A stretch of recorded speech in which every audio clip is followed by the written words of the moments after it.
Gold trusted gold buyers మీరు తాకట్టు పెట్టిన బంగారాన్ని విడిపించి ఈ రోజు ఉన్న మార్కెట్ ధరకు కొనబడును. ఇలా ఒక 3 lakhs చల్లబోతున్నారా 5 lakhs చల్లబోతున్నారా ఈసారి? లేదండి, అదే అంటే అప్పుడు చల్లింది కూడా నా కష్టాన్ని బయటికి అందరు చూపించడం కోసమే అది చల్లిన అంతే. సో ఒక యువతని ఒక మంచి దారిలోకి తీసుకురావడం కోసమే ఇట్లా నేను డబ్బులు ఎగిరేసినాను తప్ప ఆ డబ్బుల్ని ఎట్లా అంటే డబ్బుల వాల్యూ తీసేయడానికి అట్లా కాదు. యువతను ఒక మంచి దారిలో తీసుకురావడానికి నేను చేసిన మంచి పని అది. ఓకే, అంటే జనరల్గా వేరే వాళ్ళని చూసి మీరు ఇన్స్పైర్ అయ్యి లేదా ఇలా చేస్తే బాగుంటుంది అని అలా చేశారేమో అని నాకు అనిపించింది. నార్మల్గా తర్వాత మీ కంటెంట్ అంతా చూస్తే ఆ టైప్ ఆఫ్ మీరు కాదు అనిపించింది. అంటే వేరే వాళ్ళ ఇన్ఫ్లుయెన్స్ మీ మీద ఉందా, అందుకని అలా చేశారా? అంటే వేరే ఇన్ఫ్లుయెన్సర్లను చూసి నేను మోసపోయినా. వేరే బెట్టింగ్ యాప్స్ ప్రమోషన్ వల్లనే వేరే ఇన్ఫ్లుయెన్సర్లను ఫాలో అయ్యేవాడిని. ఒకప్పుడు నేను కామన్ మ్యాన్నే, అందరు ఇన్ఫ్లుయెన్సర్లను ఫాలో అయ్యేవాడిని. సో వాళ్ళు డబ్బులు ఇట్లా సంపాదిస్తున్నారు, ఇట్లా కట్టలు ఊపుతారు డబ్బులు, మళ్ళీ అవన్నీ నేను కూడా బిలియనీర్ అయిపోవాలి, ఒక రోజులో లక్పత్ అయిపోవాలి అట్లా అని చెప్పి నేను టెంప్ట్ అయిపోయి డబ్బులు పోగొట్టుకున్నా. ఆ తర్వాతనే నేను మోసపోయినా. కానీ నాలాగా ఈనాటి యువత ఎవరు కూడా మోసపోవద్దు అనే ఉద్దేశంతోనే ఆ డబ్బులు విసిరేసి మరీ ఆ రీల్ తీయడం జరిగింది. మోసపోవడం అంటే అంటే ఏమైనా మీరు ఎందులో ఇన్వెస్ట్మెంట్ చేయడం, ఏమైనా బెట్టింగ్ యాప్స్ అలాంటివి చేశారా? ఆ బెట్టింగ్ లోనే నేను ఒక 1.5 lakh వరకు మోసపోయినా. అంటే 1.5 lakh వరకు మోసపోయినా. ఎలా ఉంటుంది అంటే వాళ్ళ అప్రోచ్ ఎలా ఉంటుంది? లైక్ ముందు ఫస్ట్ ఎట్లా అంటే బెట్టింగ్ యాప్స్ లో ఫస్ట్ మనం ఆడేది కూడా ఫస్ట్ బెట్టింగ్ లోకి ఇంట్రొడ్యూస్ అయ్యేటప్పుడు as a early betting entrepreneur గా ఫస్ట్ ఆడేవాడు ప్లేయర్ 1500 స్పెండ్ చేస్తాడు గేమ్ లో స్టార్టింగ్ స్టేజ్ లో. అదే మిడిల్ క్లాస్ అనుకున్న అమౌంట్ అంతే, అంతకు మించి ఎవడు ఆడాడు ఎక్కువగా. లేదా 20 రూపీస్ 10 రూపీస్ కూడా ఆడే వాళ్ళు ఉన్నారు. సో స్టార్టింగ్ ఎర్లీ స్టేజ్ లో 500కి 1000 ఇస్తాడు, 1000కి 2000 3000 వస్తాయి. అప్ టు 10,000 వాడు ఇస్తాడు. అవసరం అయితే 20K వరకు వాడు ఇస్తాడు అమౌంట్. 20K వస్తుంది, మనం ఈ 20K పెట్టాడితే మళ్ళీ ఇంకెక్కువ వస్తుంది. అంటే రిటర్న్స్ ఇప్పుడు మనం 10K పెడితే ఇంకొక 10K అలా వస్తుంది. అవును, అంటే 1:1 రేషియోలో రిటర్న్స్ ఉంటాయి. సో ఆ రిటర్న్స్ రేషియో గేమ్ ని బట్టి రేషియో ఉంటుంది. సో అట్లా అని చెప్పి వీళ్ళకి అత్యాశ పుడుతుంది. డబ్బు చూసినాక 1000-2000 చూసే వాళ్ళు ఒకటిసారి 20,000 చూసేసరికి అత్యాశ పుడుతుంది. అంటే ఇప్పుడు మనం 2000 ఇన్వెస్ట్ చేసినప్పుడు వాడు 4 ఇస్తాడు, 4 చేసినప్పుడు 8. ఏ అమౌంట్ దగ్గర ఇక మనకి మోసం స్టార్ట్ అవుతుంది? 10 to 20,000 ఇస్తాడు. ఇచ్చినాక తీసేసుకుంటాడు, 20 దగ్గర వెళ్ళిపోతుంది అమౌంట్. వెళ్ళిపోయినాక అంటే గేమ్ ని బట్టి ఉంటుంది, ప్లాట్ఫామ్ ని బట్టి అమౌంట్ ఉంటుంది. సో వాడు ఎట్లా అంటే వాడి ఘోరమైన తెలివి ఉంటుంది ఈ బెట్టింగ్ యాప్ వాళ్ళది. వాళ్ళకి ఎట్లా అంటే మన క్రెడిట్ స్కోర్ ముందే ఉంటుంది వాళ్ళ దగ్గర. మన క్రెడిట్ స్కోర్ మొత్తం వాళ్ళు ఫెచ్ చేసేసుకుంటారు. సో మన దగ్గర ఎంత ఉంటుంది ఏంది అన్ని డీటెయిల్స్ వాళ్ళకి తెలుస్తుంది, మన లోన్స్ కానీ అన్ని వాళ్ళకి తెలుస్తుంది. దాన్ని బట్టి ఒక్కొక్క పర్సన్కి ఒక్కొక్క దగ్గర ఉంటుంది పాయింట్ అనేది, అది మీరు అన్నట్టుగా ఎక్కడ లాస్ అవుతాం అనేది. సో ఆ లాస్ అయినాక అత్యాశ ఉంటుంది వీని దగ్గర. ఇంతకుముందు నేను 20,000 ఈజీగా వచ్చినాయి కదరా, నాకు మళ్ళీ ఒక అప్పు తీసుకొని ఆడదాం, ఏం కాదు, 20,000కి 40,000 సంపాదిద్దాం, ఆ 20,000 వానికి ఇచ్చేద్దాం అప్పు, మిగతా 20,000తో మనం లగ్జరీగా ఉండొచ్చు అని చెప్పి ఇంకొక 20,000 అప్పు చేస్తారు. రావు, పోతాయి. మళ్ళీ ఇంకొక 40,000 అప్పు చేస్తారు. ఈసారి 20,000 40,000 వేరే దగ్గర అప్పు తీసుకుందాం, 40 ఎత్తే మొత్తం వచ్చేస్తుంది అని ప్లాన్ ఉంటుంది. రావు, పోతాయి, అప్పుల పాలైతే లాస్ట్కి సూసైడ్ దాకా పోతుంది. సూసైడ్ అయ్యే సిచ్యువేషన్ చాలా ఉన్నాయి, మీరు చూస్తున్నారు రోజు. సో అది బెట్టింగ్ యాప్ లో ఉండేది. అది ఫస్ట్ చిన్న అమౌంట్ నుంచి స్టార్ట్ అయ్యి పెద్ద అమౌంట్ లో అవుతుంది. రీసెంట్ గా కూడా నేను చూసిన ఇదే సూసైడ్స్. అంటే మీరు ఒక ఫేమ్ స్టార్ట్ అయింది అంటే ర్యాపిడో రీల్ ద్వారానే. మీరు ఏదైతే అమౌంట్ చూపించారో ఏంటంటే అసలు ఏంటి ర్యాపిడో స్టోరీ ఏంటి? యాక్చువల్గా నేను ఇప్పుడు చెప్పినా కదా బెట్టింగ్ యాప్స్ వల్ల మోసపోయినా అని. నేను అంటే అప్పుడు మంచి స్టేట్ టాప్ అండి బీటెక్ లో కూడా. అంత చదువుకున్నా నేను, బెట్టింగ్ లో లాస్ అయిన నానా అని నేను మొహం లేదు నాకు, ఇంట్లో చెప్పుకునే మొహం లేదు నాకు. భయపడతారు చాలా మంది. నాన్న ఏమన్నాడు, నాన్న ఎట్లా అంటే ఏదున్నా కూడా యూత్ అంటే నన్ను ఎంకరేజ్ చేయడానికే ఉంటాడు. సర్లేరా తప్పైంది బిడ్డ, కట్టుకో డబ్బులు, అప్పు చేసుకుని ఇచ్చి నాకు మా నాన్న డబ్బులు ఇచ్చి, నాన్న చేసేది కూరగాయలు అమ్ముతాడు రోడ్డు మీద. మాకు షాప్ ఉంది మార్కెట్ లో, కూరగాయలు అమ్ముతాడు. కూరగాయలు అమ్మడంలో ఎంత వస్తుంది, మహా అయితే రోజుకి 500 1000. అయినా కూడా ఆయన ఇచ్చిన పట్టుదల నాకు, అంటే ఆయన నాకు ఎన్నుకుంటున్న సపోర్ట్, ఇంకా అది ఎవరు ఇస్తారో ఎవరో నాకు తెలియదు, మా నాన్న ఇచ్చిన సపోర్ట్ మాత్రం ఏ తండ్రి ఇవ్వడు.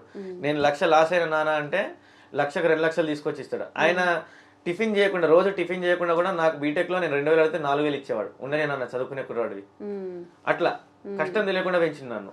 సో అట్లా అని చెప్పి నేను ఆయనకి చెప్పుకోలేను, ఇంత కష్టపడి ఆయన రక్తం ముద్దలు కడుతుంటే నేను ఆ డబ్బుతో చదువుకున్నాన్ని నాకు చదివే విషయంలో కూడా స్టేట్ టాపర్గా పోయిన ఆ టైంలో కూడా చదువు ఇదే పని.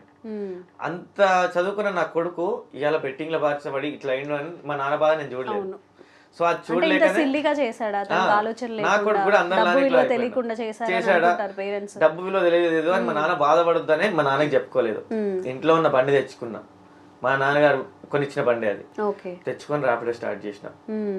ఎట్లా నా డబ్బులు, నేను పోగొట్టిన డబ్బులు నా కష్టంతోనే నేను కట్టాలి, రీపే చేసుకోవాలి అనే ఉద్దేశంతోనే ఆ ర్యాపిడో చేసిన. ఫైనల్లీ ఒక 6 నెలలు 7 నెలలు కష్టపడిన, ఆఫీస్కి రావడం, అదే ర్యాపిడో కొట్టడం, ఒక చిన్న సాఫ్ట్వేర్ లో జాబ్ చేస్తే ఇక్కడ.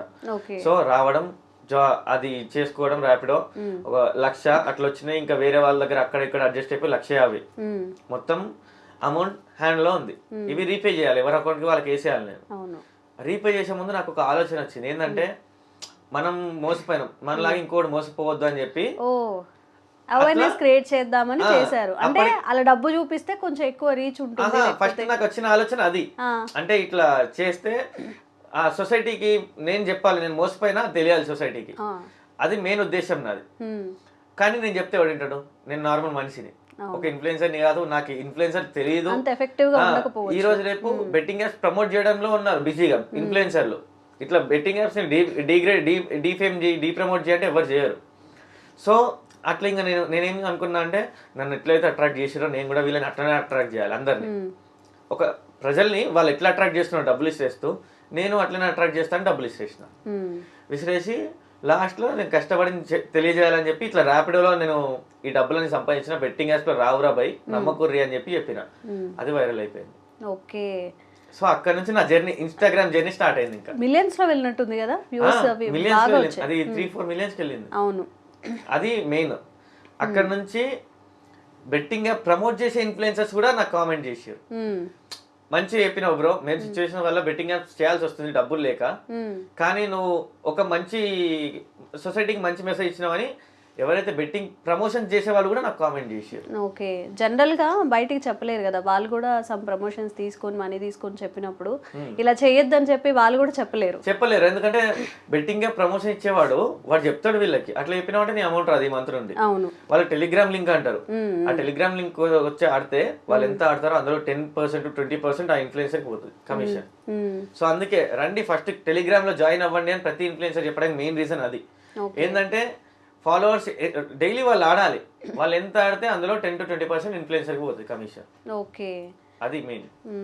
తర్వాత నేను మీ రీల్స్ చూసానండి, సింగరేణి చాలా చాలా పెద్ద శాటిలైట్ ఛానల్స్కి కూడా పర్మిషన్ ఉండదు అక్కడికి వెళ్ళి చేయడానికి, అదంతా చూపించడానికి. మీరు ఎలా అక్కడ వ్లాగ్స్ ఎలా చేయగలిగారు? అసలు ఒక మాటలో ఇది సింగరేణి, ఈ ప్రజలు ఇలా ఉంటారని చెప్పాలంటే ఏం చెప్తారు వాళ్ళ గురించి?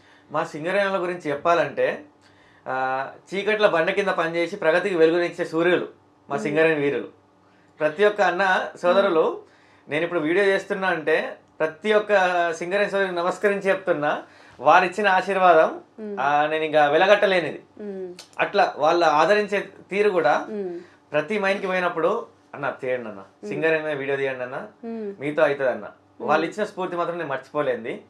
అండ్ ఈ పర్మిషన్ రావడానికి సిఎండి గారికి నేను ఇక్కడ మీ ఛానల్ ద్వారా థ్యాంక్స్ చెప్తున్నా. ఎందుకంటే ఇది ఎవరికి ఇవ్వలేదు, సిఎండి గారి దగ్గర పెద్ద ఫైలే ఉంది, ఛానల్స్ కానీ యూట్యూబర్స్ కానీ పర్మిషన్ ఇవ్వమని అడిగినందుకు, కానీ వాళ్ళు రిజెక్ట్ చేశారు.